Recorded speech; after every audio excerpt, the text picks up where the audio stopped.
Hello, everybody, and welcome. I have the faithless Southerner with me, and Godless Aussie, and me, of course. And we're going to talk about something a little more serious today than normal. We're going to talk a little bit about the opioid epidemic in America and the war on drugs in general. So, would you guys like to introduce yourselves? You go first, GA. Thank you. Hello, everyone. My name is Godless Aussie. I'm a rather new content creator. I haven't got much to do at the moment other than debate flat Earth, but that's me in general. And I am the Faithless Southerner, otherwise known as Evans Murphy. I am soon to be Oh, a YouTube shit. content creator. Oh, what are you doing, Mo? I fixed it. Don't worry. Okay. Sorry. No, you're fine. I'm back. Okay. So you can Good. find me Sorry. mostly trolling around on Twitter and in Mole's streams. Yes. Okay. So, the first thing we're gonna look at is it's from from the annual review of public health. I believe this is a fairly legit paper. It comes from the it comes from the Hellers. Andrew Colony, David T. Courtwright, Catherine Huang, Peter Krenner, John Eady, Thomas Clark, and G. Caleb Alexander. The abstract is public health authorities have described with growing alarm an unprecedented increase in morbidity and mortality associated with the use of opioid pain relievers, OPRs. Efforts to address the opioid crisis have focused mainly on reducing non-medical OPR use. Too often overlooked, however, is the need for preventing and treating opioid addiction, which occurs in both medical and non-medical OPR users. Overprescribing of OPRs has led to a sharp increase in the prevalence of opioid addiction, which in turn has been associated with the rise in overdose deaths and heroin use. A multifaceted public health approach that uses primary, secondary, and tertiary opioid addiction prevention strategies is required to effectively reduce opioid related morbidity and mortality. We describe the scope of this public health crisis, its historical context, contributing factors, and lines of evidence indicating the role of addiction in exacerbating morbidity and mortality. And we provide a framework for interventions to address the epidemic of opioid addiction. Um, I suppose the first thing that I would probably have to say is that I think a lot of opioid addiction starts first with doctors not informing their patients of the dangers of opioid use. I know that's how I got addicted myself. I got hurt. I was prescribed. I think first they gave me hydrocodone, and that wasn't strong enough because it was a pretty bad injury. So they gave me oxycodone, and they had me on them for like, oh, I don't know, like a year and a half almost, and then they just cut you off cold turkey. Well, as a doctor, they should know to uh, anybody that uses opiates for a year and a half, if you cut them off cold turkey, they're going to go through withdrawals. And instead of going through withdrawals, I started finding opiates on the black market. One thing leads to another, and the next thing you know, it gets so expensive to buy pills, you're using heroin. And then you're not, it's just it's just a short step away from shooting it up. And once you've done that, what else can you do? And it really does start out innocently enough. I mean, your body truly believes it is in pain. Like, say I'm in pain, right, and I'm an opiate addict. My pain level and your pain level are going to be totally different because my body craves the opioids. It wants that endorphin rush. And if my body's used to getting that all the time, when I stop getting it, everything loses, I mean, all luster. I mean, you don't care about anything. You're totally apathetic. You don't I mean, you have you don't have any hobbies anymore. You don't care about anybody. You don't love. I mean, that's all you care about literally is scoring drugs. I don't know if you guys have had any issues with doctors and opioid prescriptions, but the first thing they need to do is stop writing out prescriptions like they're candy. That, in my opinion, that's just my opinion. What do you guys have to say? What do you guys think is the main cause for the epidemic? And it's not just America, is it? I mean, it's like, what is Australia like? In regards to doctors giving out medications and such like that, they are Yeah. actually rather similar of nature. Um, I don't want to detract from the whole entire situation, but I myself have gone through a similar situation. My injury was a rather nasty infection known as osteomyelitis, which is Oh a wow. bone. Yeah, it's a bone-eating bacterial infection, and the pain was that bad that I sort of need to give you a little bit of perspective Now, first. you said osteomyelitis, right? So Yeah, that's a bone infection, right? And it eats your bones, correct? that's correct. It's a Okay. bone-eating bacterial infection. Yeah. Okay. I was just double checking. Okay. Go ahead. Yeah, it's all good. To give a little bit of perspective, I have spina bifida with in my lumbar 3 and lumbar 5, and I've got a sensitivity of S1 and S2, which means that anything below my waist is very choppy. Now, this infection was that bad that I had to actually have 4 endone a day and 2 oxycontin on top of that every single day for 2 years. And eventually they did amputate, and immediately after amputation, they stopped everything, just dead, cold turkey. Um, and the only thing that I could have was Panamax. So yeah, everything that you are describing has happened, and it. I'm sorry to use such language, but it's a bitch, and it's a horrible one at that. It just grips you, and it takes away everything that used to make you you. Right. It does. You become a different person. It totally changes your personality. It Totally does. changes your personality. It does. It strips everything from you. You lose everything. You lose your happiness. You lose your focus. You lose your drive. You lose everything that used to make you you, and you have to rediscover that again. Yeah, you totally do. Did you have a chance to get away from them?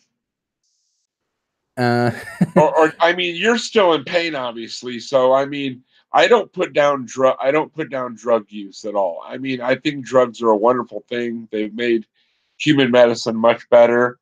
It's the people that abuse them that I mean that I say it this way. There's nothing wrong with drugs. There's something wrong with me. I got my drug using card revoked. That's what I always jokingly say.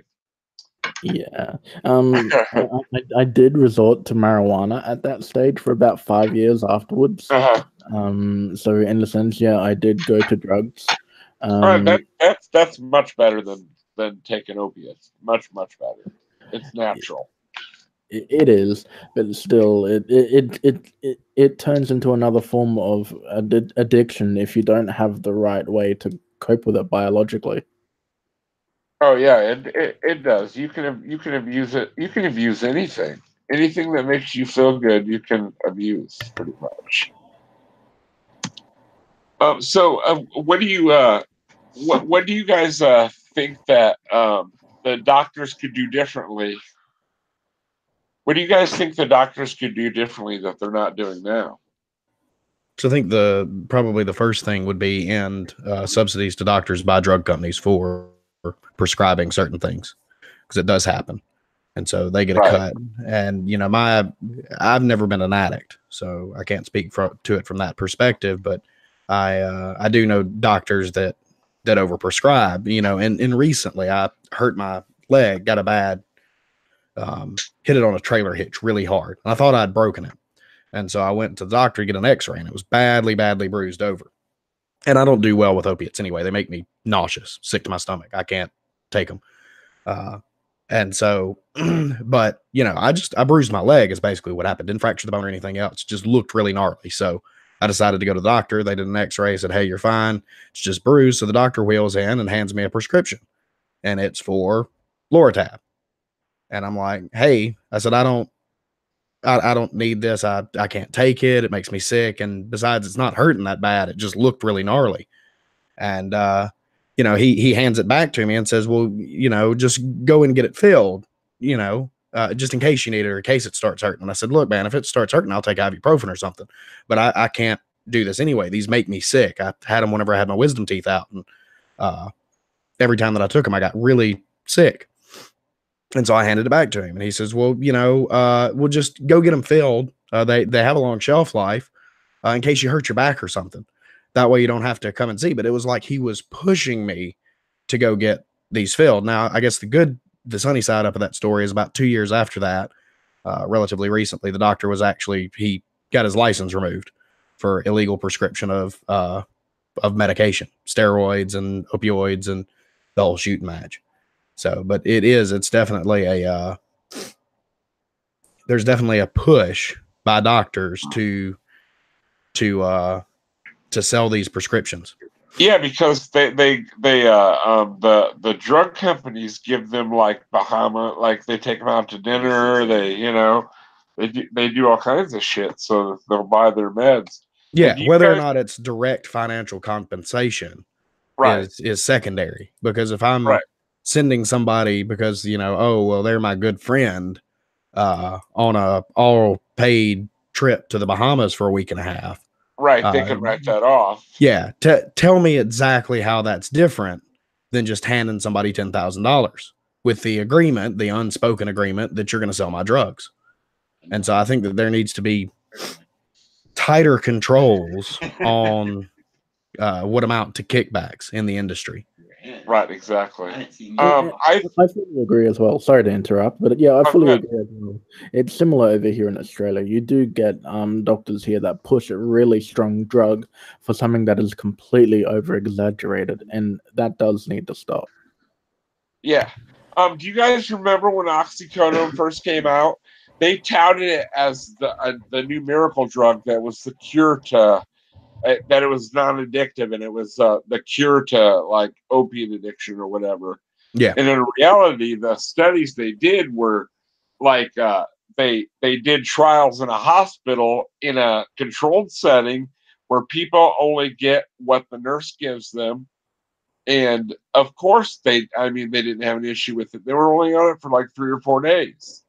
But give that same person a script of like say 60 of them and send them home and see if it comes back that way. You know what I mean? Yeah. So Yeah, like first off, doctors, the first thing they should do is try to dissuade you from taking any kind of opiate painkillers. They should try to use other forms of medicine first. I'm not saying opiates shouldn't be prescribed because sometimes they're necessary. And then secondly, if they do have to take opiates, let them know the risks. Let them know that, hey, look, your body is going to become addicted to these. And then, and when it's time, when they're in pain no longer, drop them down a little bit to a less strong opiate and wean them off slowly so they don't get dope sick. I mean, I don't know. Being dope sick is no fun, let me tell you. I don't know if I know you've probably never been dope sick, but imagine having the worst flu you've ever had for like 4 days straight. Oh yeah. Ooh. Yeah, it's pretty miserable, dude. And I'm surprised that doctors, and you would not believe. I worked in healthcare for 18 years, and you would not believe the amount of little old ladies. They're junkies. They're straight up junkies, Yeah. dude. They watch that fucking clock, dude. And if the nurse isn't there with their meds at like right on the button, they will hit that call button and hit that call button and hit that call button until the nurse brings them their drugs. That's, I mean, and little old ladies don't know. I mean, they don't know. Like, I mean, imagine say like an 80-year-old lady that's been taking hydrocodone for her hip for like 2 years, right? And the doctor decides to cut her off of them. Well, now all of a sudden she's breaking out in cold sweats, and she's got diarrhea. She can't keep nothing down. She can't get no sleep at night. She can't get comfortable. She has like itch, or she has like like I can't remember the name of it. Restless leg syndrome. I'm sorry, that's what it's called. And they have no idea what's going on with them. They don't have a clue. But I mean, if the doctor would be honest with them and tell them what to expect, then I don't think that they would have that problem. I think they're more worried about money in their pocket than they are about how the patient's going to deal with something. You know what I mean? Yeah, and in a way, there is a saying over here in Australia, although it's not an official medical term. It's called pain simulation syndrome, basically where the pain is physically actually gone, but because of the way that they took medication to fix that pain, the body tries and mimics the pain that it used to have in order to try and get that medication again. It sure does. It's a literal pain simulation syndrome. Yep, Mhm. and your body will trick your brain will try to rationalize and justify anything to get that drug. It would literally, I mean, you'll cry, you'll beg, you'll steal.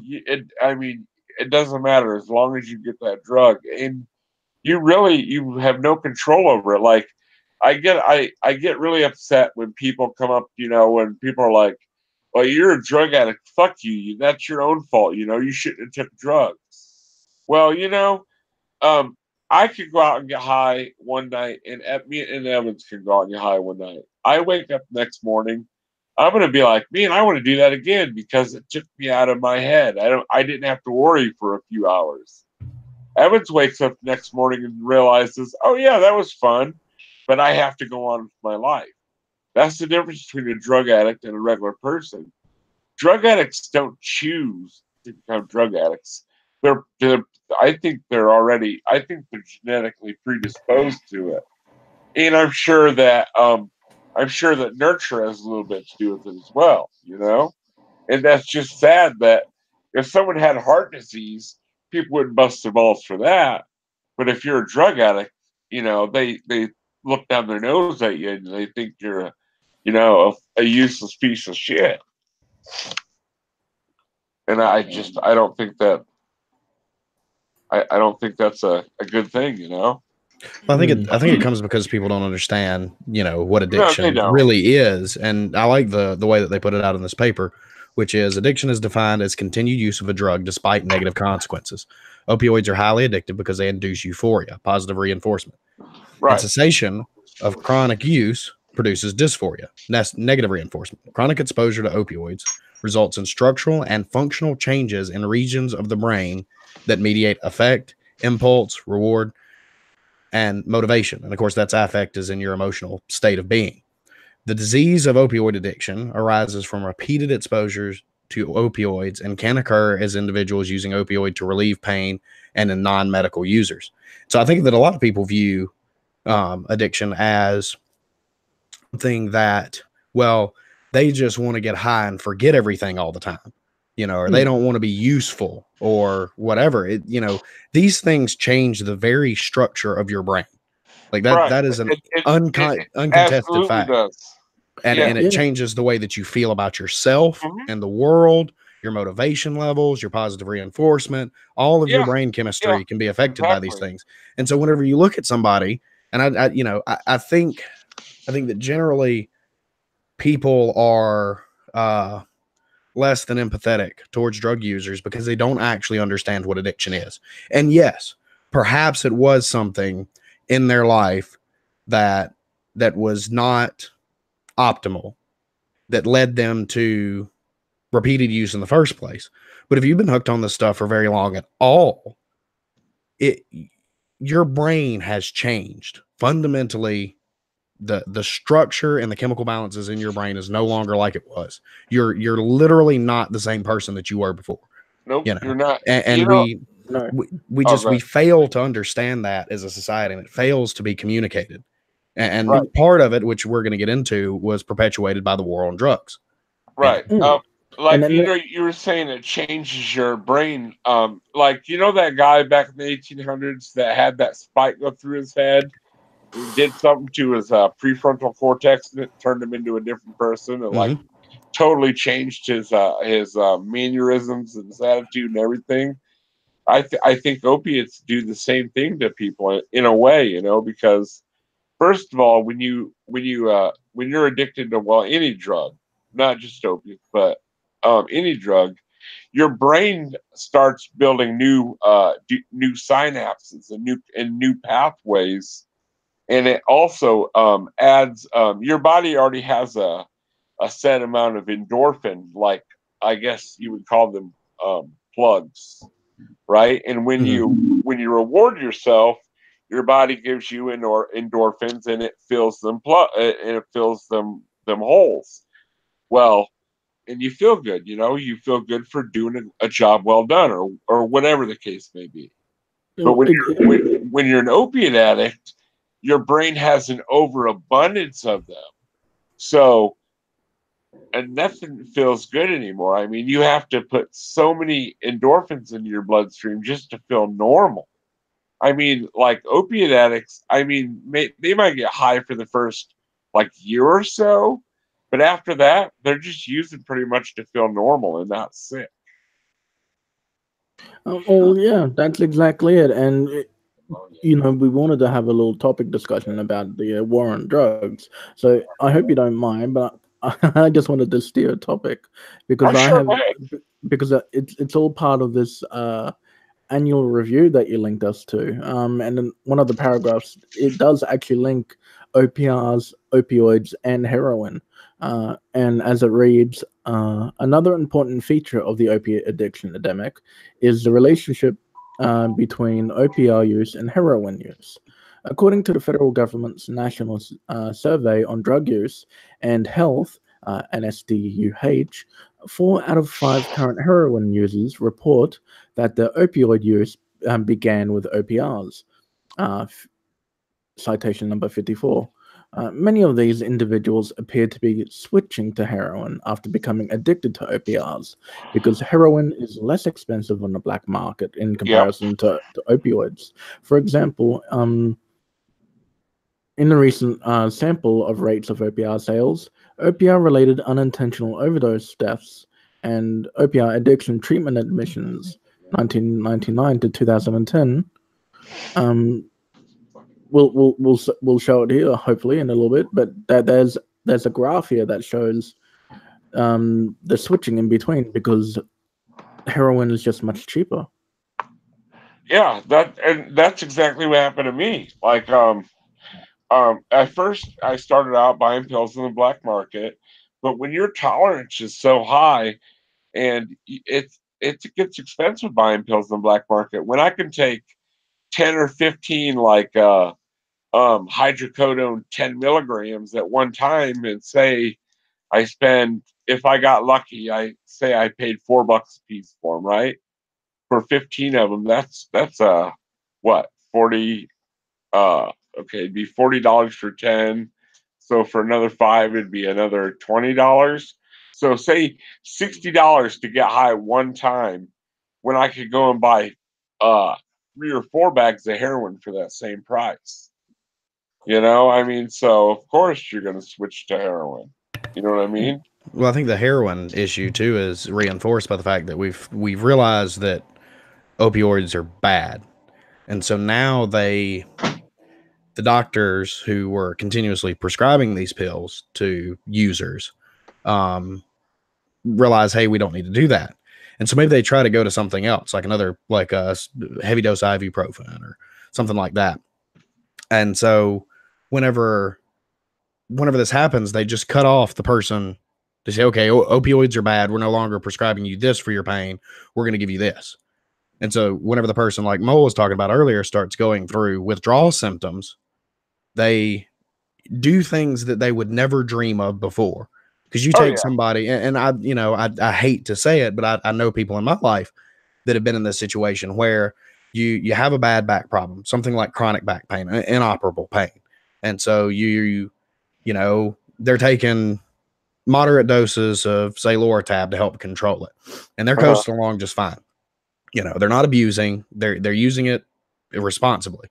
But now, because the opioid epidemic is so blown out of proportion, their doctor can no longer prescribe them opioids. And so they prescribe them something else. So this person goes through these crazy withdrawal symptoms and ends up looking in places they would never be before, Right. trying to get their mind back in the proper headspace.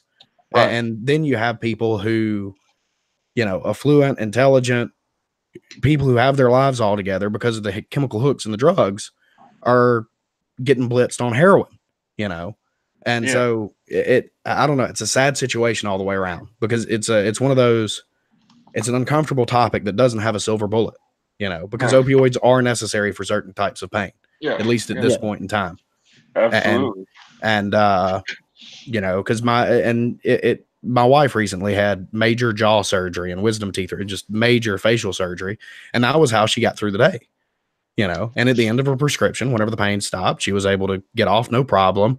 But the doctor went into it, and this was just a 30-day script now. But at least her doctor was knowledgeable enough to say, okay, this is how you take these pills. You wean up to your full dose, you deal with the pain, and then for the last few weeks, you take incrementally small dosage, and then expect a little bit of a problem whenever you come off with. You may have no problem, you may have some problems. But that was up front whenever these things were prescribed. And I think that's rare in doctors, unfortunately. Right. It is. It's very rare. And just want to bring back to a previous discussion as well. It is true that some people are unfortunately genetically dispositioned to being addicted more than other people, and it's really upsetting and heartbreaking to know these sort of things. It is.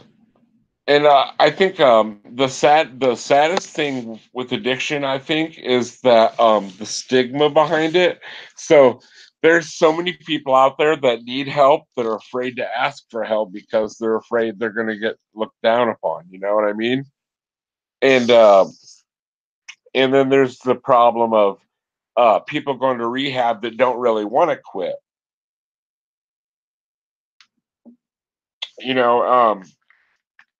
It doesn't do any good to send someone to get clean if they're not ready to get clean. You literally have to hit rock. You have to be ready. You have to hit rock bottom before you're ready to stop, and that's just the way it is. And yeah, I fully understand that because there is an old saying where you can lead a horse to water, but you can't make it drink, Exactly. and that's the most unfortunate thing about all this is that these opioids and heroin and everything like that, it changes your brain so fundamentally and quite literally physically to the point where you know you will never understand when you're ready. You have to be at that moment where your situation is so dire that the drugs no longer have any appeal, and that is it's almost bringing me to tears to just say this. Yeah, it's horrible the way addicts are treated. Like for instance, say people don't. I think the first thing would be is to teach society about addiction. I think that would probably be the best thing we could do. I mean, for a start. The second thing that needs to happen is doctors need to tell people what to expect. That might help as well. Um, uh, what do you say we get into the war on drugs a little bit? Uh, Do you, I reckon we can go into that, but before all right, we do, I think I uh, have a go ahead. personal opinion that I think is probably shared by everyone here. I think it should be a damn law for doctors to for it to be illegal for doctors to accept, these sort of payments behind or under the table, and it should be a law for these doctors to, when prescribing these drugs, go through the list of possibilities of what could go wrong. It should be a Right. law. Oh, it absolutely should be. And I have a friend that his doctor knows he's an addict, and yet his doctor prescribes him 90 Xanax a month, like 100, or it used to be 120. I think he knocked it down to 90, but 90 hydrocone 10s a month. Um, what else does he get? I think he gets Librium and gabapentin, Cymbalta, and his doctor knows he's an addict, and yet he still prescribes him narcotics, thinking he's not going to abuse them. I mean, and what doctor in the right mind? And the doctor is one of us, so he's an addict himself, so he should know better than to be doing that stuff. He's not doing him any favors. Oh, bloody I hell. mean, so I really don't understand how I, I don't know how doctors sleep at night. I really don't. I mean, I realize that their job is very, very demanding. I realize they work a lot of hours, things get confusing, but I mean, they really should have um a better vetting system before they hand out narcotics. I really believe that. I mean, that should be the last resort. Yeah, for sure. Yeah, I don't think that's a controversial statement at all. No.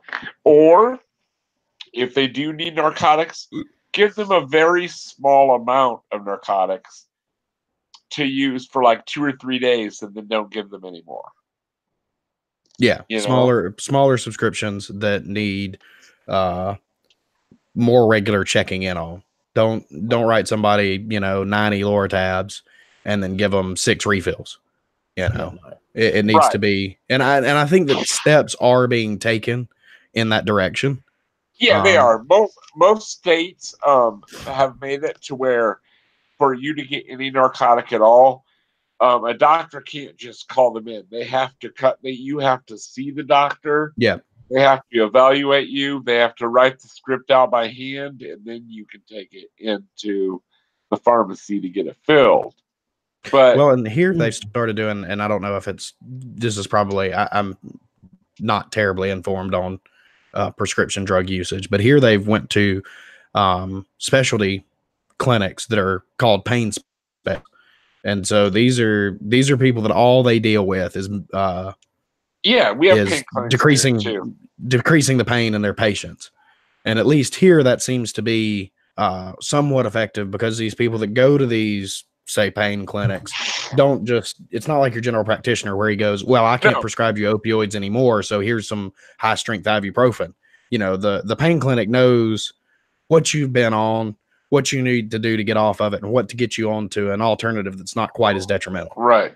And I think Exactly. that's an integral part It is. there. It's That a should good come over idea. here. Like, I don't know about pain clinics down there, but up we're in Illinois, pain clinics as a rule won't even prescribe opiates. They what they use is they use like that, like you said, they'll give them like naproxen or ibuprofen, like some kind of anti-inflammatory device of the drug, meloxicam, something like Mm-hmm. that, and then they'll have them do physical therapy and occupational therapy, so they can Yeah. try to build their muscles up so they don't feel that pain.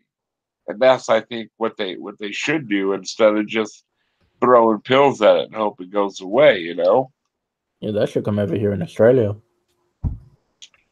Yeah, and I hear they will prescribe heavier painkillers, but you know dang well that whenever they do, the person needs them, and that there's no suspicion of abuse. You know, Right. and Like, some I of them mean, they like, actually, you've got to go to the pain clinic, take your pill there. If you've been known to abuse in the past, you go to the pain clinic, you take your pill there, they watch you do it, then you leave. Then you come back the next day or the next appointed time, and you I do it think that's again. a great idea. You I know don't see that nothing wrong with that. that way the person's getting the medication that they need, but they're getting a controlled dose where they can wean you off of one and put you on another. And you know that they're at least not abusing their prescriptions. Now, whether that person goes and buys 2 baggies of heroin the rest of that day, but at Right. least it's the operation on the medical field's end that seems to be working and seems to Right. be at least have good nature in mind. And then, of course, you know, the problem. So, you know, the hope is, I guess, that in those type of situation, new opioid addicts are going to be much fewer than say they were in the 90s and the 2000s. You know, hopefully we're past this mass prescription of terribly addictive substances, and now the question is, well, what do we do with all the people that are currently addicted? You know, Right. and the people that have went to harder drugs because of their initial stint on opioids. Right. Well, there is a little bit of an example going on for that exact question over in Portugal, I think it is.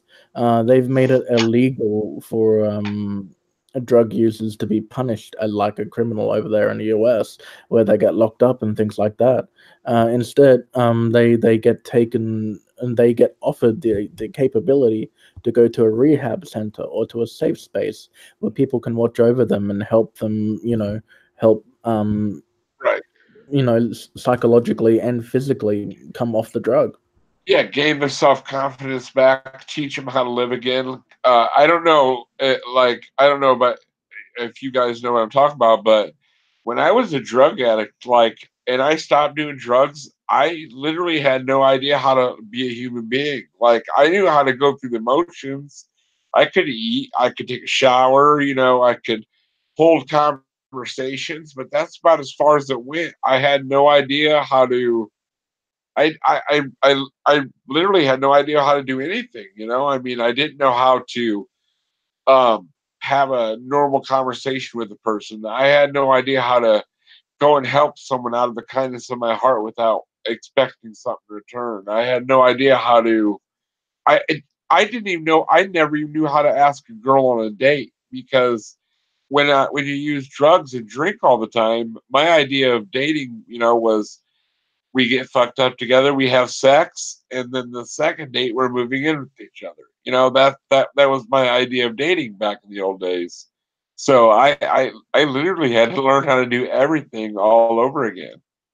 I mean, not like walk and stuff like that, but I mean, like, I had no social skills. I mean, not any ones that were good anyway. I mean, I could probably lie and cheat still as good as anybody. But when it came to being a nice person, I had no idea how to do it. Not a clue. And that's really, really disheartening to hear. And I'm not saying that in a way to try and talk down to you. Oh It's no, more, I don't feel I totally understand, and yeah, but to be honest with you, I'm glad that I went through all that stuff because um I think it made me even better person because I've always been I've always been a very sensitive person. I've always been very empathetic. And I think that might be part of the reason I became a drug addict. I didn't know how to deal with the feelings I was having. Like, my sister got murdered when I was 17. I got fucked with all the time in school, like, just, mm, I didn't have very good um I didn't have very good luck when it came to social niceties in life. I was always the butt of everyone's joke. But I'm glad that happened because I think I'm a better person because of it. You know what I mean? yeah, I fully understand what you mean. And I empathize with you, not sympathize. I empathize with you. Right, yeah, yeah. Like I remember when I was in high school, I didn't do drugs until I was like like after my sister was killed. And I was always like, I was always the one getting made fun of because, like I would try to help people, like, if some like kid got their books knocked out of their hand, I would stop and help pick them up. I was always the one that would talk to the underdog. I was always like trying to be someone's champion. And then that when you're in high school, that makes you look like you're weak. I mean, I wish I would have known then what I know now. I mean, I wouldn't have cared, but back then, I mean, high school literally is a popularity contest. That's all it is. High school is a living hell in all contexts. Yeah, pretty much. That's why I didn't go to school. Say no to You, school, kids. But seriously, that's really hard to believe because from everything that I've heard from you and seen from you, you're highly intelligent. oh yeah, Well, yeah. no, that's patently false. But no, You, I'm just joking. I went to high school, but I was homeschooled. no, So you are a smart guy, dude. I think you're very intelligent. yeah, that was tongue in cheek. So I'll quit Okay. derailing the stream now. All right, yeah, no worries. We can joke around a little bit. I'll be right back quickly. Got to find a cable. No problem.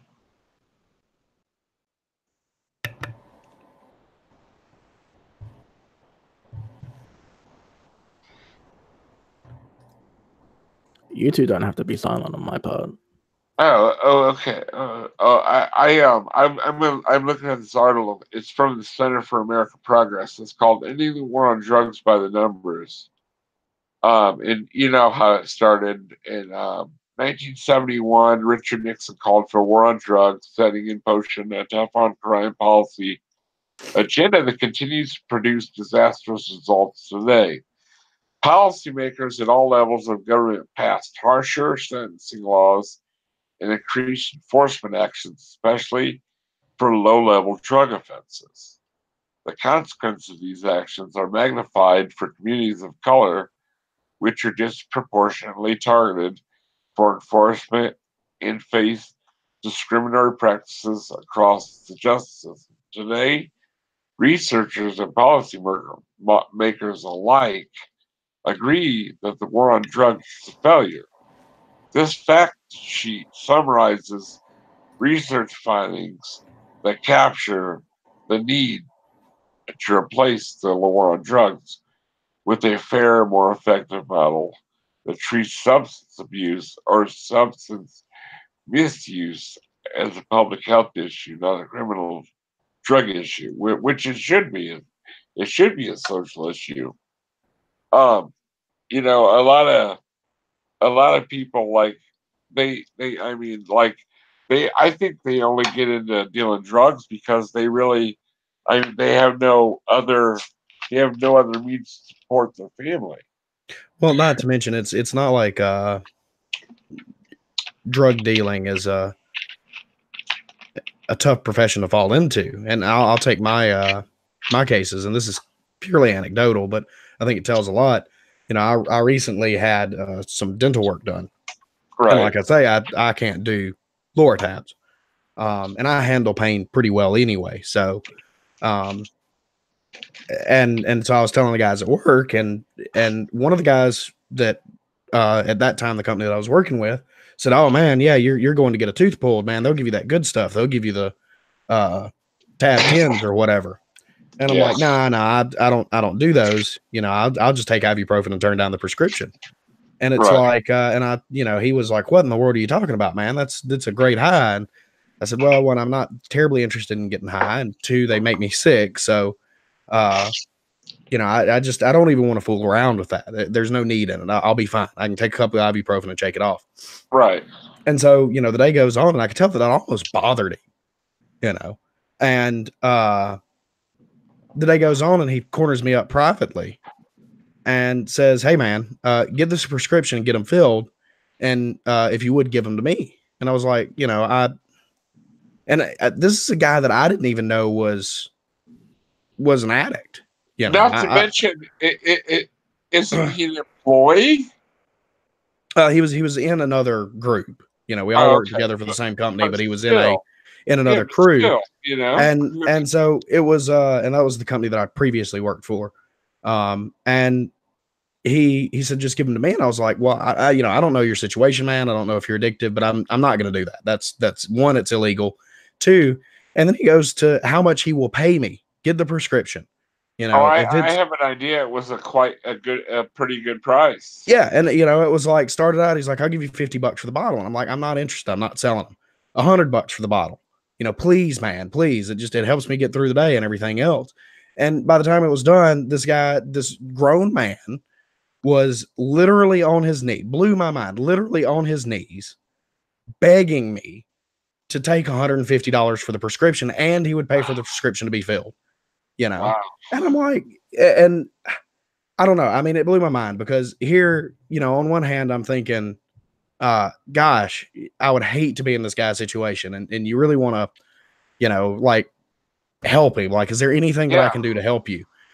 Knowing dang well that there's not, because The he only doesn't view thing the, the only thing in his mind that would have helped him is if you would have gave him the drugs. yeah. And on the other hand, there's the small part of me that's going, wow, here I am. I can make $150. I could pay for my surgery simply with the money for filling one prescription and passing off one bottle of pills to this guy, Right.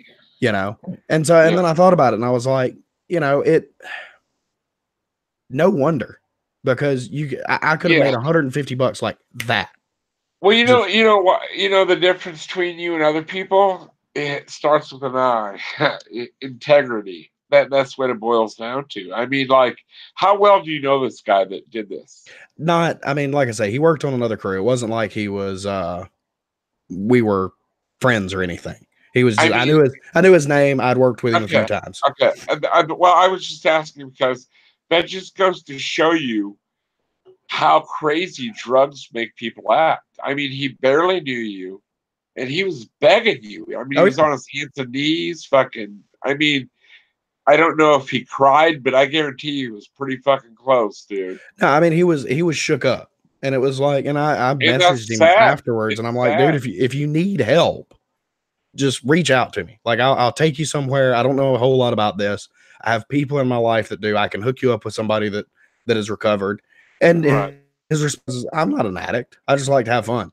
You know, What? I'm not. And I'm like, dude, you Yeah. know, Yeah. and I guess there is a reason that you must accept your problem before you can start to fix Yeah. it. But Yeah. you know, his whole thing was, oh, we just like to take him on the weekend and chill out. And And but I assume he has a good job, right? yeah, I mean, he has a good job. He makes good money. Yeah.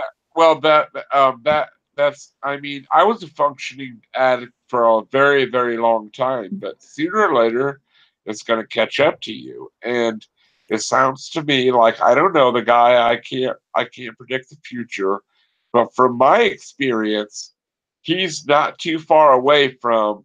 I mean, he's already begging you, not a stranger, but I mean a guy he barely knows, that is a law abiding citizen. You don't do stuff like that. I mean, he's begging you. I mean, if you only use on the weekends, then you'd be like, oh, okay, cool, whatever. I'll find some, whatever, blah blah blah. So yeah, that's and that just goes to show you that addiction knows no age, no religion, no socioeconomic background, no creed, no nothing, dude. Addiction don't give a fuck who you are. If it bites you, it bites you. That's just the way it is, and that's so very very sad. It is. I Sorry, go ahead. Go ahead. No, No, go no, ahead. I was gonna make a little bit of a light-hearted thing, which is, you guys have to pay for your prescription fillings. You guys are getting ripped off. Well, it depends on how good your insurance is. Even if you've got jam up insurance, which I do. Yeah, Um, I have to only pay a copay for my insurance, and then my insurance covers the rest. yeah, it's that case and I know because I've got prescriptions today, and I was thoroughly aggravated with the American healthcare system because I have some of the best insurance that money can buy in America. Right. Good prescription plan and everything else. And I still walked out of the pharmacy with $112 bill for my bronchitis. These were things that insurance covered, but they didn't cover the full cost of. I'm sorry, but I'm gonna swear for the first time in this actual stream. Fuck. Yeah, I mean it is. It's like luckily I was in a position to be able to do that. But there have been times 2-3 years ago I wouldn't have been able to fill all those prescriptions. Then what do? Just die of bronchitis? Like not be able to do it. And what really broke my heart about it was the lady at whenever I went up to do the prescription, she typed in everything and, oh, well, you've got good insurance. This won't be too bad, was her comment. And I thought, okay, that right off the bat, you're like, huh? And then she starts listing off like, okay, well, this one's going to be $8. And do you want to get that one? And I'm thinking, these are 5 prescriptions. The doctor gave me these and said, take these at these intervals. He didn't say, hey, get whatever of these filled that you can afford. Pick and choose. It was like, this one's for this one's for that, this one's for this. If you don't take them all, it's going to get worse. You're going to be back in here to see me. So let's hit it hard and get it over with. And I trust my doctor. But, I go to the place and it's like, okay, and this one's going to be $65. Do you want to do that one? Yes. And this one's going to be $20. Do you want to do that one? And that was the case with every single prescription, as if I was going to go in there. And the only reason that can be the case is because there are people out there who are not able to fill their prescriptions. Yeah, it's sad. And so I was sitting there waiting on my prescription to be filled today, thinking, one, how fortunate I am to actually be able to pay these, without like skipping the power bill or whatever. But two, how sad it is in America, where we're currently having a fight over a $5.7 billion useless wall, that there are people likely sitting waiting with me that are skipping prescriptions that they need to live a decent life because they can't pay for them. And that's even the case if you have insurance, like I say, 2-3 years ago, I wouldn't have afford all those. I would have had to have skipped some sort of bill, gotten behind on something to be able to deal with bronchitis. Like you're Right. one sickness away from being wiped out. Like how sad is that? How does America function with that sort of medical system? A lot of Americans just don't get the medical care they need to get because they can't afford it. Plain and simple. So it's broken. That's pretty much. It's completely broken, and Mark Caesar in the chat says another thing is people filling scripts and selling to other people, like you had with the other guy who was. Oh, that's a huge thing in America, dude. Like, yeah, and people don't think nothing of it because they don't think of it as dealing drugs. Like the little old lady down the street that gets gets 90 Vicodin or 90 hydrocodones a month. She lives on a fixed income, and if someone comes up to offers her, hey, I'll give you say I'll give you $50 for 10 of your painkillers, she's going to be like, hell yeah, I'll do it. I mean, why wouldn't she? And she doesn't think of that as drug dealing.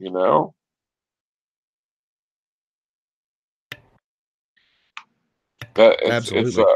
It's a sad. I mean, a lot of people don't realize what they're doing is illegal. They don't realize they're drug dealers essentially. Yeah, for sure.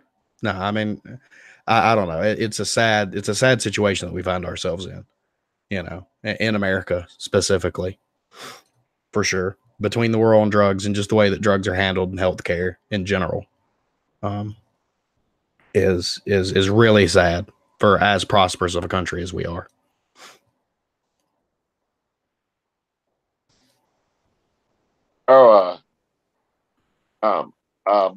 Mark Caesar says, Mole, I was wondering whether you fell into need and was prepared to break laws or things like that to get your supply. Yes, I would lie, I would cheat, B&E, I would I've actually went to the city before. I live about 2.5 hours from Chicago, and you pull up to a corner up there, and a guy will come up and say, "Hey, man, what do you need?" And you say, "I need this or I need that." And he came. I said, "I want 3 beans," so 3 beans is bags. And he came up to the car, and I said, "Hey, man, let me see them beans." And he stuck his hand in the car, and I smacked it and floored it and took off. And he popped a couple of rounds off at me. He didn't hit me because he couldn't shoot, but yeah, I did some really really bad things. I stole from my friends. Um I would I sold most of my belongings. I sold other people's belongings. I cleaned out my ex-wife's bank account because she didn't take me off of it. I did a lot of things that I wish I could take back. I've made amends to most of them. I paid my wife back the money I owed her or that I stole from her.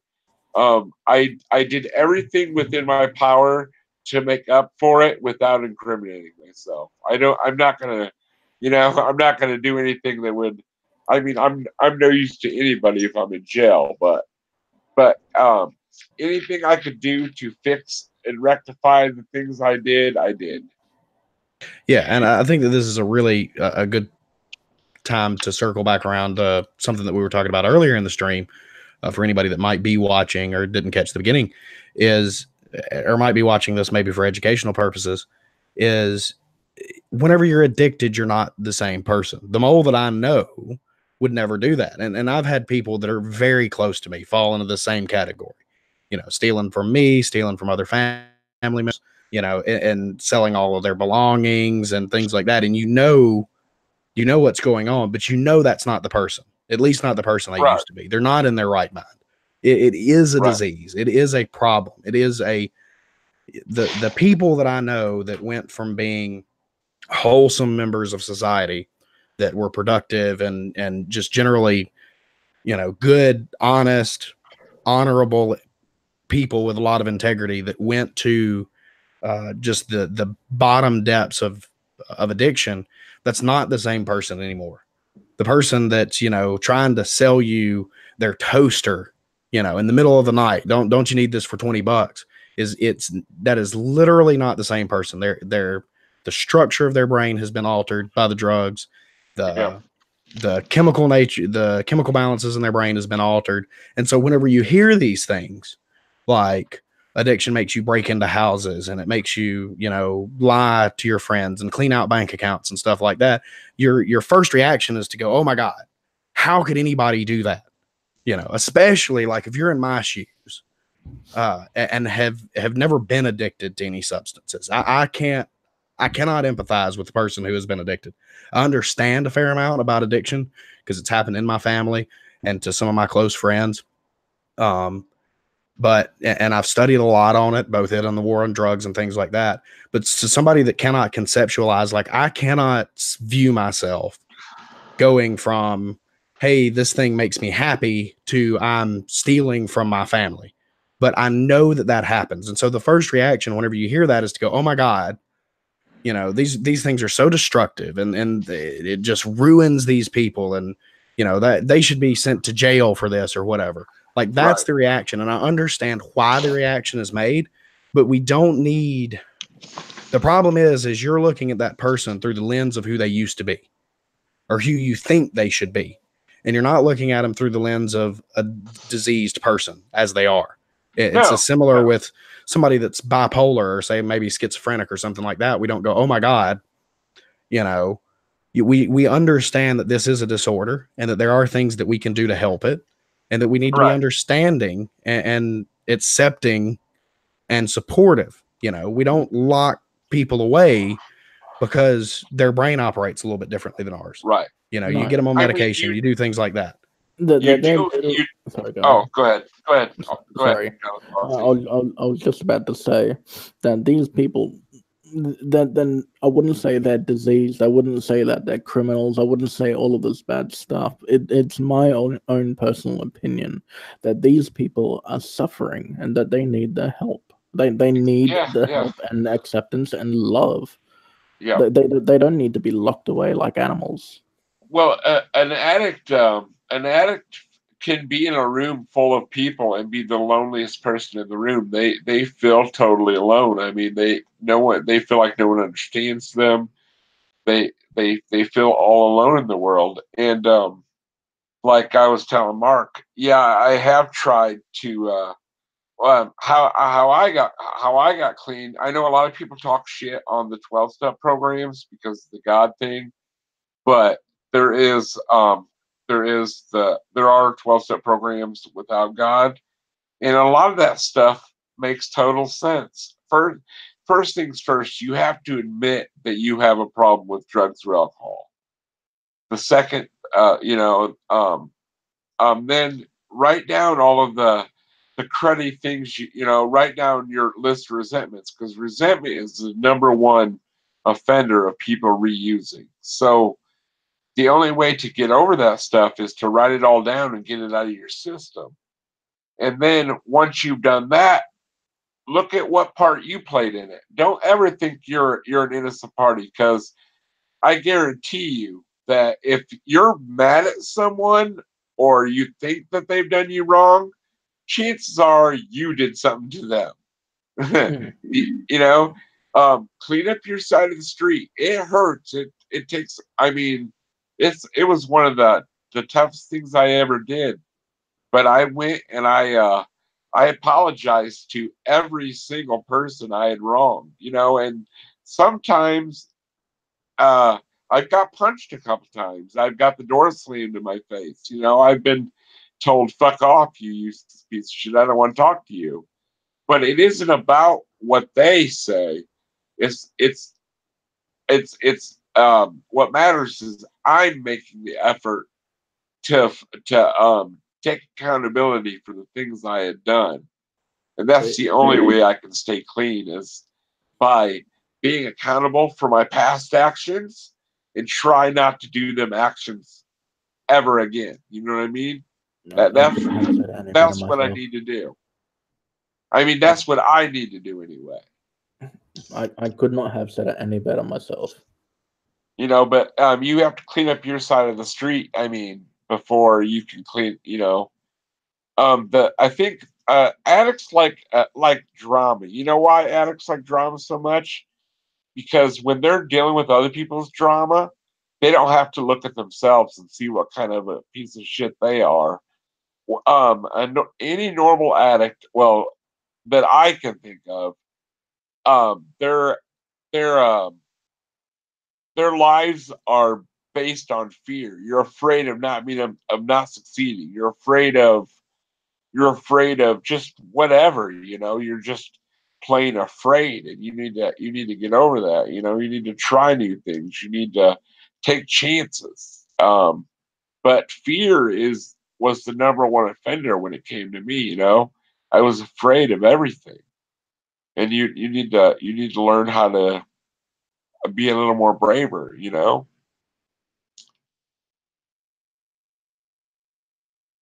So No, that's the absolutely. best that's the best advice I can give there.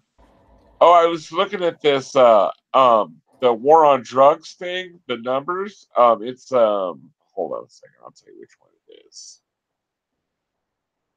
It's uh the one by the Center for American Progress. Here's some of the numbers. This is crazy. Every 25 seconds, someone in America is arrested for drug possession.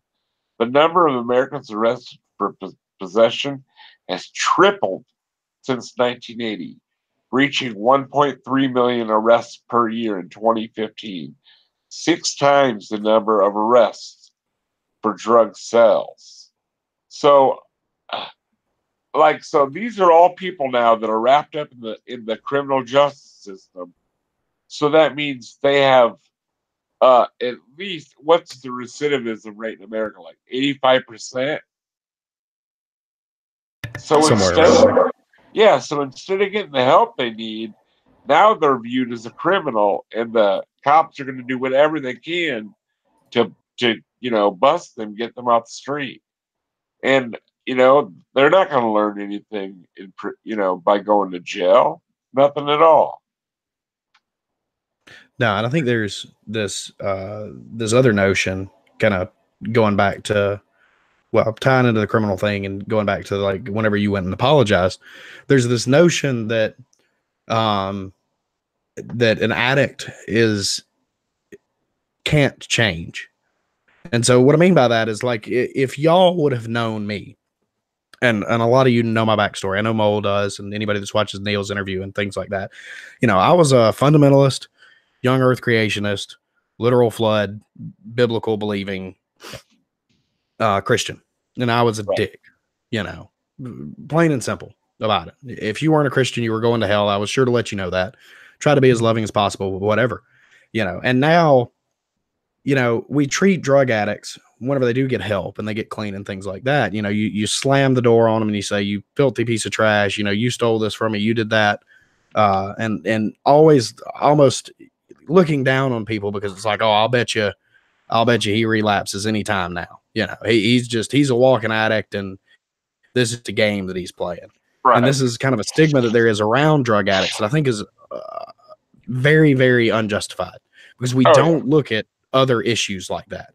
Like, this is something that the war on drugs is kind of programmed into society itself. Yeah, it's like drug addicts are bad. Even recovered drug addicts are still bad. Right. And in a lot of cases, it's not that I'm a recovered drug addict. It's that I'm a recovered drug addict who is now a felon, and I've got people that I've worked with throughout the years, guys that went to prison, went to rehab, got clean, the best damn workers you can get that can't get into certain plants because they're a felon, and these guys would do anything, especially these cases where it's like they did this in their teenage years. They've grown up, they've gotten out of addiction, and now they've got a family and they're just as good as anybody else, but still they're looked down on for their drug related crimes. We don't treat other issues like we do drugs.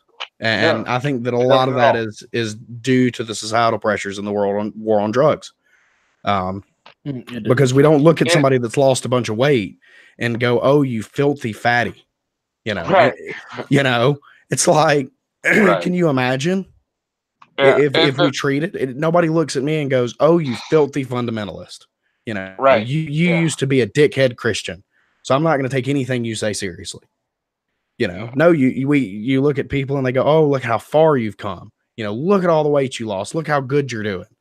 The proper response shouldn't be, "Oh, you filthy drug addict." It should be, "Man, I'm proud of you." Right. Good. Exactly. Look at all the progress you've made. And it's mostly due to the propaganda that's being shoveled through with the media because of this war on drugs. I mean, exactly. if you decriminalize these drugs, I can guarantee you that a lot of overdoses and infections because of this war on drugs will drop down substantially. For sure. I'm willing to bet by at least 40% within the first 3 years. I would think that it'd be actually even higher than that. And the reason that I would believe that is there's a great book, and I'm about midway through it. Maybe we should have the stream in another week. But it's called Chasing the Stream by Johann Hari. And it's about addiction in the war on drugs. And he started at one place as basically a research journalist and wound up in a much different place with his views on addiction and the war on drugs. And from what I've gathered in his books and the areas that they have put in common sense, if there is such a thing, drug laws where you decriminalize and you offer legitimate help, that the overdose rate and the crime related to drugs is reduced by massive numbers, just uncomprehendibly how effective certain programs are. But we don't do it here because we view all drug addicts and all drug users and all drug dealers as criminals. And so the answer is we throw them away somewhere. We lock them up in a prison, we get rid of them. which is dehumanizing because you're putting them in the same places as murderers, as rapists, as people that have done the most sociological Yeah. horrible things. But these aren't those type of people. You shouldn't be doing that. You should be providing a positive impact, a positive sociological area where these people can feel understood and cared for and loved and as if they're worth something. Right. Now, I could see if someone gets busted with enough if with separate baggies and like a scale or something and a money in their pocket and they're like selling drugs. That's different than being a drug user. You know what I mean? A drug user's only crime is they're addicted to drugs. That's the only crime they're addicted. I mean, that's their problem. Yeah, And and I should have alluded to that. and I'm like sorry. you said, drug users are getting these long sentences, and you go to prison just a normal drug addict. Now you come out of prison a drug addict who knows how to do other crimes, so you Mhm. can get more drugs. Yeah, so you Because can earn more money for more drugs. yeah. I mean, you might go in just a regular run of the mill junkie and come out a professional car thief or a hold up man or whatever. Yeah, ACA atheist pointed out here that Johan Hari is a great guy to learn about addiction from, which I'm glad because, like I say, I'm probably not as well versed on addiction as I should be. So I kind of vacillated even clipping that book out there if there's something that's terribly wrong in it. But anybody that's interested, as KC pointed out, he has been on with Sam Harris. That's a podcast 142. It was fantastic. The podcast was, and I haven't seen his Joe Rogan one, but I'll probably end up watching that tonight. So anybody that wants to check that out, go listen to him. He's charismatic and he seems well researched. Yeah, I'll have to check that out. What's the guy's name again? Johan Hari. Johan Hari. That's the guy that wrote that book, right? Yeah. He wrote Yeah. Chasing the Scream. I'm Yeah, about I'll halfway definitely done check with it that now, out. and then he wrote one on depression too that I'm really excited Yeah, to I'll get to definitely because check depression that is out. something that I can relate to for once. I feel So, like I'm a little out of my depth with addiction. but thank you for that suggestion. so yeah, it says 1/5 of the incarcerated population, or 456,000 individuals, is serving time for a drug charge. So prison, I think, in my opinion, is for the worst of the worst. People that fucking like hurt people or steal from people or murder people or kidnap people. I mean, but someone that smokes a plant or even if they smoke crack or shoot up or whatever, I don't think they deserve to go to the same place a fucking actual criminal deserves to go. No, It and doesn't it doesn't seem to make sense. I'm a big proponent of no victim, no crime. Right. And another thing that I'm a proponent of is prison should be for, and I believe Sam Harris said this. I can't remember if I think it was Free Will. Great long essay, book, whatever you want to call it. Said that, prison is for people who we must remove from the rest of the society. If we could jail hurricanes, we would. If a Right. bear is continuously mauling people, we get them away from the rest of the population. Right. And so, to put a drug addict in the same category as somebody that raped a bunch of people is just silly. And yeah, sure, if an addict does just a terrible crime in order to feed their addiction, perhaps we should persecute them because of that crime. But again, we have to look at the reason that they did it, and we have to look at the reason that anybody commits a crime. And so, it should be a removal from society, not somewhere that we chunk somebody for because we can make more money off of them. Because, I mean, again, the war on drugs, another big aspect of the war on drugs, it's nothing but a money mill for private prisons.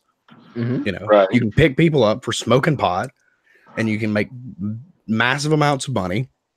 off of them, and for doing hardly anything. Right. And once you're in the system, you're in the system. It's once you're on paper, forget about it, dude. You're on paper. I mean, Yep. it's so hard to get off paper once you're on paper. It's crazy. Yeah, I think it was something like what $40,000 or $10,000 a day or something like that. I think it was It per depends on the cell. prison and the area. Yeah, Yeah, it's but it's Yeah, it it's varies. But I mean, in the prison law, again, it all ties into the war on drugs. But, you know, the it prison laws are ridiculous here, too. It's like in Alabama, and steps are being made to repeal this, but in Alabama, it was legal for the sheriff to take all of the money that was left over from the food budget and spend it yeah. for personal use. What? One of the sheriffs in North Alabama bought a $750,000 beach house legally with money that he scrimped out of the prisoner's food budget. And what he Oh did is wow, he that's bought crazy. the cheapest shit that he could Oh, of possibly do course. to keep the prisoners Yeah. from dying, and then took that money and he could use it as discretionary spending. That was a I, perfectly legal thing to do. And it's still legal. Steps are being taken to repeal that just atrocious law. But like, tell me that doesn't incentivize him to get more prisoners. We need oh more yeah, people to feed. Hmm. inmates rarely eat what's fed chow hall. I've never been to prison. I've been to jail, and the jail I was at had pretty decent food. But prisons, they fight the if they aren't self sustaining, then they buy the cheapest of the cheap, like meat, like they have like bologna sandwiches that are like gray. They call it like mystery meat and shit. So they literally get the cheapest of the cheap, and then they spend the money on them. Or I'm not sure what they spend the money on, to be honest with you. But I was going to say was seizure laws. Say I think I Tatted wants to get in here oh in case you haven't seen the chat. oh no, I wasn't paying attention. Which Ted atheist? Yeah. Or Tatted Oh philosophy now, you know, these people and oh, their name changes. Oh, yeah. I just changed my name too. I can't complain too I'm much. telling you, all you people. And maybe if Tatted is in a stream, we won't be mistaken for twins or something. Right? I don't know Um, how you guys got mistaken for twins. straight up did. I got called Tatted atheist. Um, You're much kinder, and you have yeah, you're not alike at all. I don't understand. Yeah, I mean, my beard's better. I look better. I, Yeah, you know, it, you're much nicer. I'm much nicer. I'm significantly more humble than he is. Yeah, Humility is one of that my was best traits. that was very humble, but usually, as a rule, you are. I'm just messing with Tatted. He's a great guy. He is a great guy. Faithless over on Except the for side. except for he lives in some rinky-dink state. What were you saying, Ooh. Ozzy? Over on the our chat, is that the right book?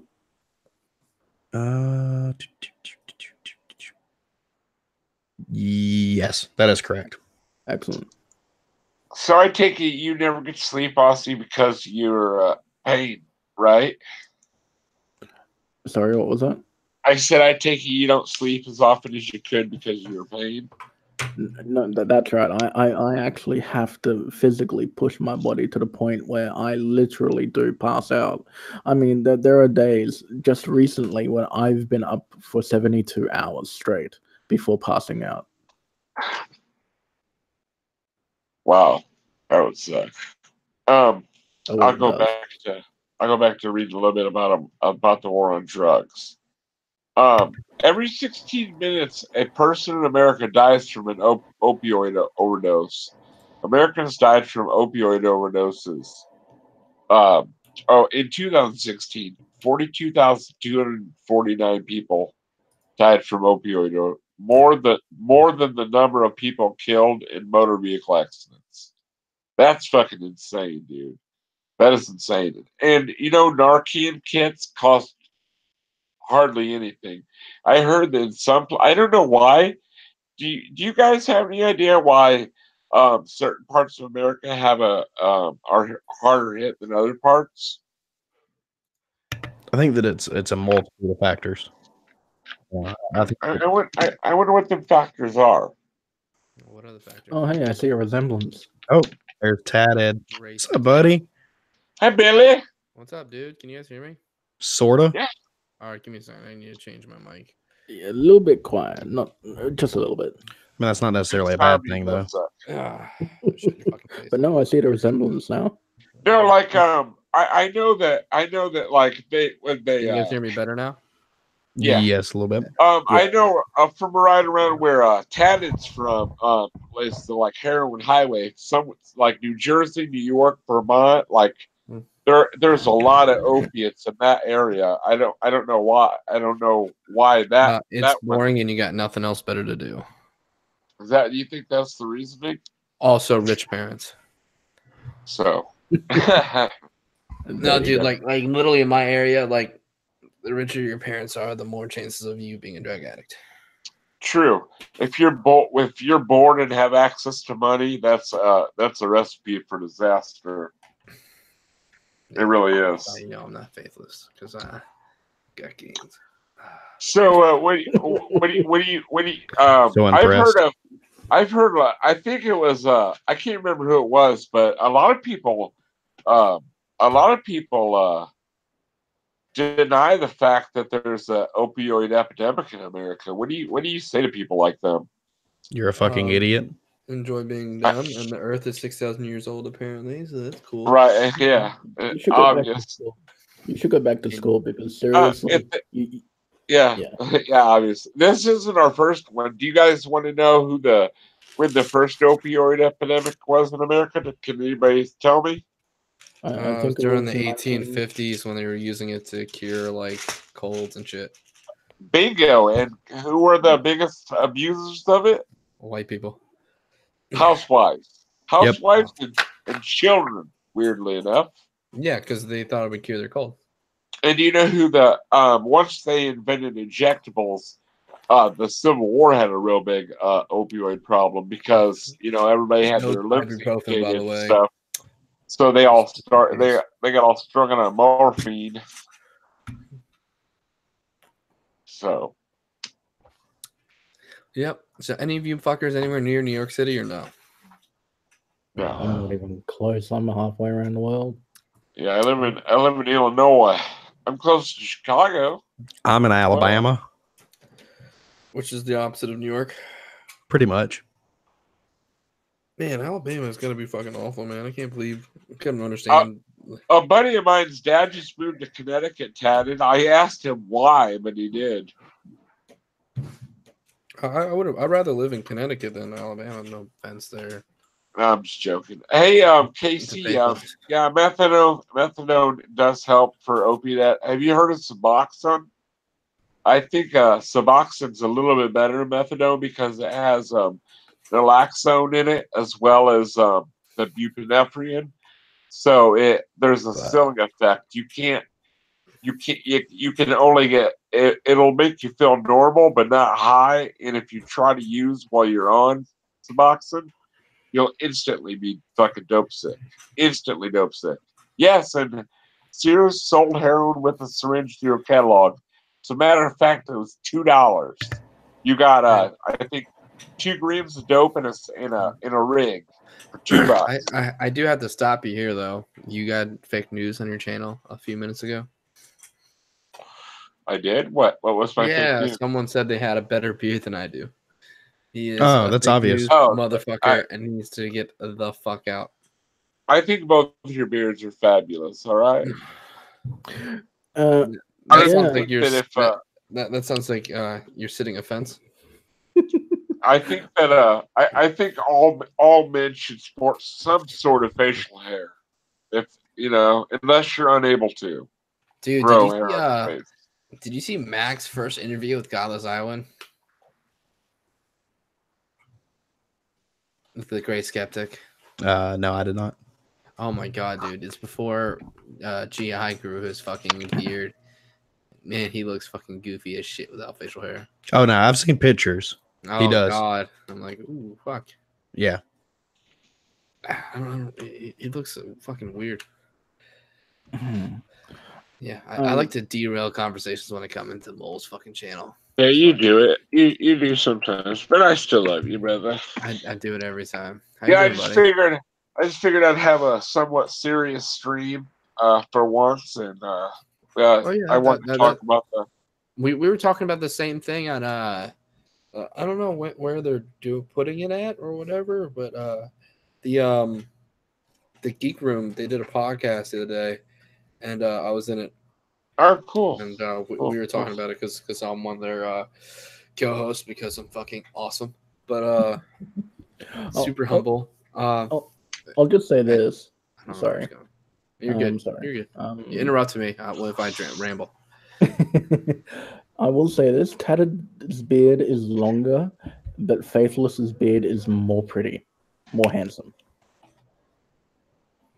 Okay, is it because It's I have fuller. the Richard Spencery haircut? Is that why you're voting against me? No, I'm just voting pure on taste.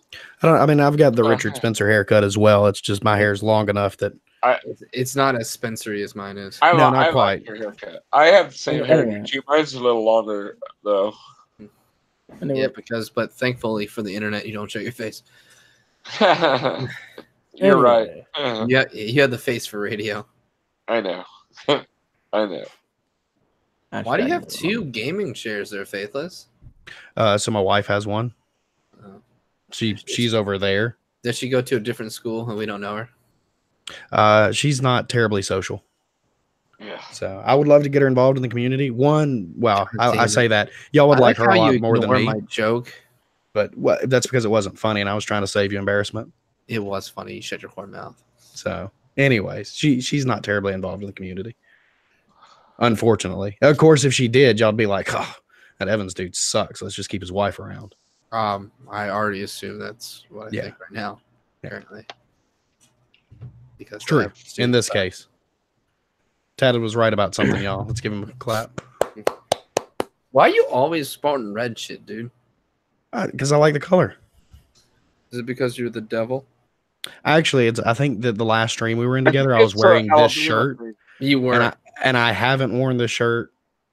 I think since that stream, actually. dude. You're It's so matching right It's an now. Alabama thing, I think. You know, the whole roll even- tide thing. Look, now I'm not that into football, but even my gym shorts have red on them, so I like to be color coordinated. Dude, my favorite Alabama video of all time is when they were it was like during the 1930s, and it was just like if it was a redneck from Alabama goes, if Auburn was playing Russia, I root for Russia. Roll Tide. Mm-hmm. I was like, That's the Jesus sentiment. Christ. I was like, that was during the Cold War too. So, All right, we have thoroughly derailed the stream. yeah. I know, I nailed it. So, I did a good job. let's get back. We'll try to get it back on track. Oh, prison food sucks balls. hashtag it going on. Yes, it does. Yeah, because It does. prison food and military food are the exact same food. Pretty much. Exactly the same food. It'll say for military or prison use only, and it is straight up awful. I mean, so It Like, beats McDonald's. My bad. you're Did I get bad. muted? No, Anyway, I don't know people. So so pretty much if you're a drug addict in America, you're set up to fail. First, you get arrested. You have a record now, and instead of getting the help you deserve, you'll if you get busted just once, depending on what you have, you'll probably end up with probation. So you'll have to pay for your court costs. You'll have to go to outpatient drug and alcohol counseling.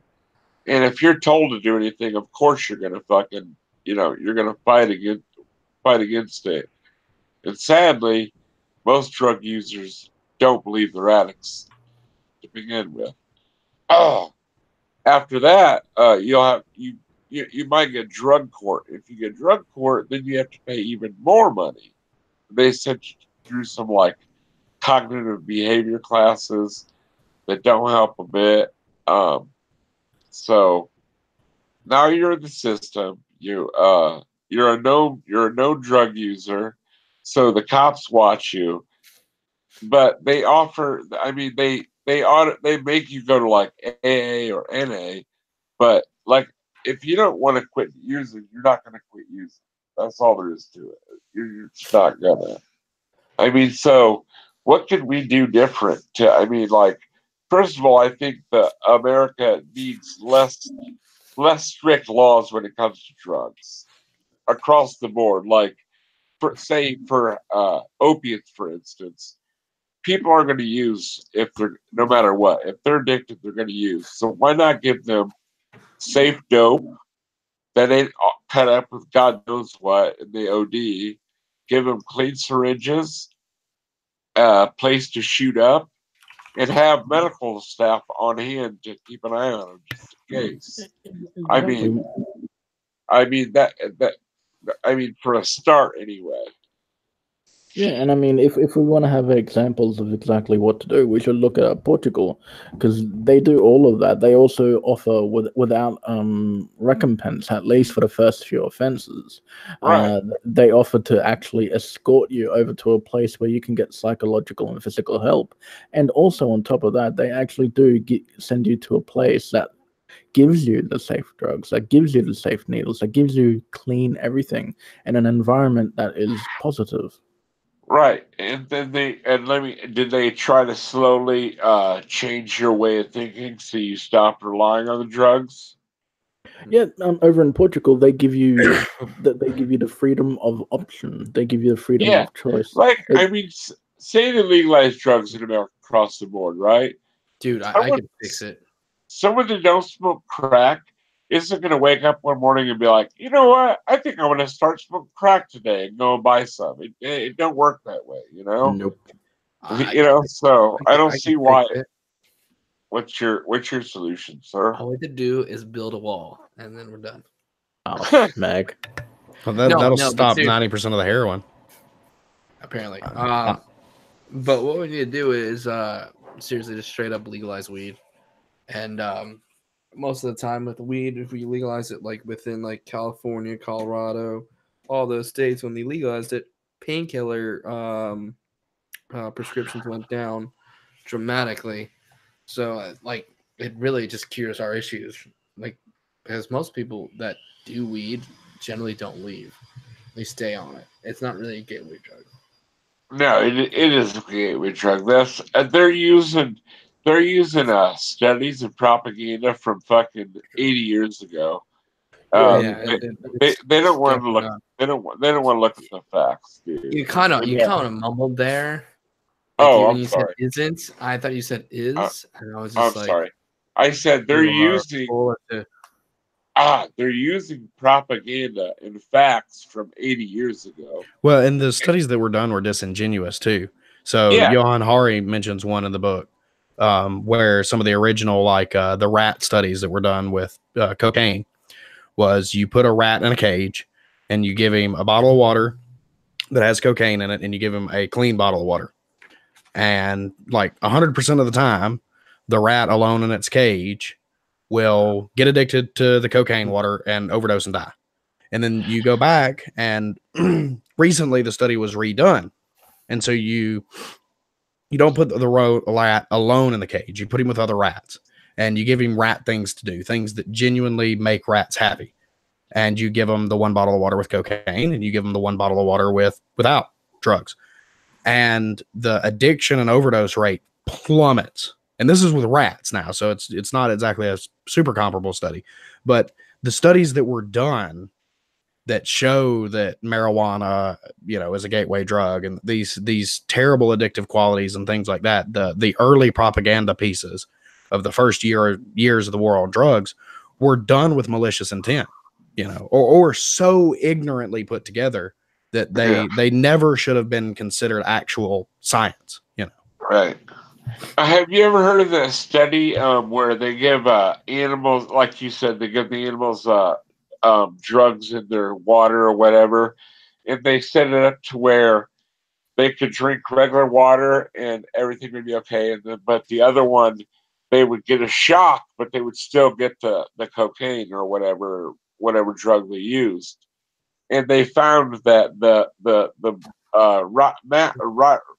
mice or rats would go ahead and take the shock So they got the drug over and over and over again. They wouldn't in the new scenario that fucking Faithless was talking about. It literally was like some of the rats or mice would do it like every once in a while, like when they're bored or whatever. like recreationally. Yeah, but like they wouldn't be there. Like they would not like 9 out of 10 times they would hit the regular water because then they'd be chilling with their friends and they're like, man, I want to get this new high score on this spinny fun funk game. So they go do some coke and then go. Yeah. And then And the actually rats that got addicted was next to none. Yeah, but basically, if you try to push this shit in the dark, it will go in the dark and people will hide and then do it by themselves. But if you go into a community type thing, you're less likely to overdose or even do it that hard. Right. Yeah, and that was Johan's whole. At least that's the takeaway that I got from a Sam Harris interview. And what's the reasoning behind that? Because of social pressures? No, it's just like they're socially accepted versus right. That's what I mean. They don't do it. They don't do it because of social pressures. Well, the way that Johan outlines it is there are certain basic human needs, like a sense of community, connection. He lists them out as like bullet points, and his working theory, as I understand it, is that drugs are a second-rate replacement for these things. So you're lacking something. You have psychological needs that aren't being met as a human being. And so the drugs artificially give you the sense of euphoria, like we talked about with the opioids, the sense of euphoria and things like that. And so his approach to solving the war on drugs, as I understand it, is you give people who are addicted a safe place to shoot up. You give them clean syringes. You give them medical help if necessary. But then you also, while they're weaning themselves off, you replace it what's lacking in their life. So you give them a sense of community and purpose and meaning. Right. And slowly, and gosh, I cannot remember the country. It wasn't Portugal, but he was talking about a country that had a gross heroin problem. And what they found is as they would give them free access to the heroin, and the OD rate went from high to next to none whenever they gave them a safe place to shoot up. Then they offered programs to kind of reinvigorate them as humans, to start meeting their psychological needs. And the people would wean themselves off of drugs. Because whenever they started getting these social connections and stuff, it was like the drugs weren't nearly as appealing. Anymore. Yeah, exactly. Because it was, I don't want to do drugs anymore. Why am I addicted to this? I get that. Yeah, I totally understand that. Because that's why drug addicts use most of the time, because there's a hole inside them and they need something to fill it with.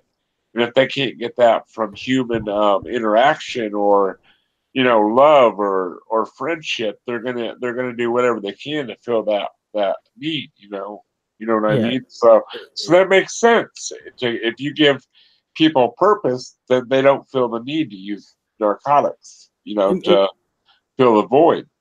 Yeah, and it's almost it's like it's a replacement companion in a way.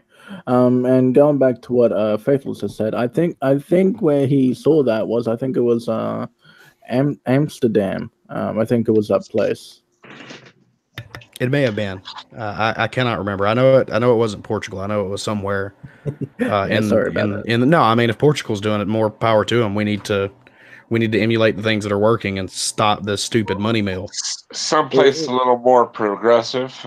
Okay, yes. We've been going almost a couple hours, but I do want to read one more thing and then we'll wrap up. They have a thing called law enforcement assisted diversion. Law enforcement assisted diversion, or LEAD, programs allow officers to divert individuals to treatment or social services rather than making low-level drug arrests. The model was pioneered in Seattle, where it has yielded positive results. Individuals diverted through the LEAD program were 58% less likely to be rearrested as compared to similar individuals processed through the criminal justice system. See, that just goes to show you that, if you get the help you need, you don't need arrested. You need help. Exactly, And it goes on to it gets even better. Lead is associated with significant increase in housing and economic stability. After being referred to lead, participants were 33% more likely to have an income or benefits, 46% more likely to be employed or in vocational training, and 89% more likely to obtain permanent housing as compared to the month prior to the referral. For every month the individuals had stable housing, they were 17% less likely to be arrested. Every month of employment was associated with a 41% decrease in likelihood of arrest. On average, lead participants spent 39 fewer days in jails per year and were 87% less likely to be incarcerated in prison than comparison groups. For each participant, lead was associated with 2,100 annual reduction of dollars in an annual reduction in criminal and legal system costs. The average annual cost per non-participant increased by $5,961 in the same period. That shows that there that a different kind of intervention will work much better than arresting. Exactly, and it just boils down to this: if you give a damn, you're going to receive a damn. Right, exactly. You got to treat these people like people and not like fucking animals.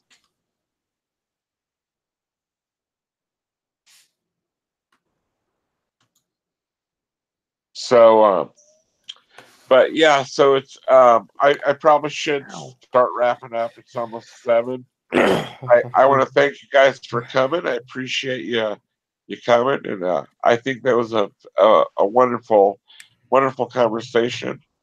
No problem. I can be the star of the show whenever you need me. Thank you. Humble. So I'll probably I think I'm gonna do a news stream in the morning.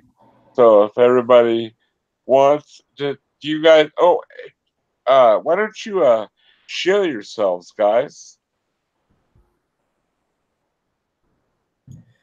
No, All what do right. you mean, Well, chat? since I'm the only one with the channel, I think. Or No, channel that's what not you're watching. true. I'm just kidding. No, I'm tatted philosophy or else tatted atheist, blah blah bullshit. Mole might put my link in the description if he doesn't. Just give Yeah, me a I'll put YouTube. I'll put everybody's link in after this is over. I try to make some content every week, but I had a cold recently, if you can tell. Those have been kind of a pain in the ass for me to make anything for the last 2 weeks. So I'll be back probably next week and be back to normal. But yeah, I just make content of like just arguing with dumb people, essentially flat earthers to Christians to a guy who thinks tattoos are bad. So that's my newest one. Should be fun. Oh, the Cool. Leviticus guy. And now, do you The want what to guy? go next, Godless Aussie? All right, guys, I am the Godless Aussie. I am a new content creator. I've just started on Flat Earth debates. One day I'm hoping to get on a non-sec show. Hashtag non-sec. Anyway, I tackle everything from Flat Earth to woo of all kinds to Christianity, Catholicism, Hinduism, all of that. And that's me. Awesome, sounds cool. Excellent. And Uh, Evans. I am the Faithless Southerner because I don't change my name like some other people that I know. Also known as Evans Murphy. You can find me on Twitter. I will be making YouTube content at some point in the future. Yeah, so who gives a shit if you change your name? Well, I mean, you do you, boo boo. I don't change my name or make content. I am the Faithless Southerner. Pretty I've much. always I'm been consistent at least. Consistency is key. Y'all take it easy. You too, buddy. All right, everybody, you have a lovely evening, and I will see you guys again. Peace. Have a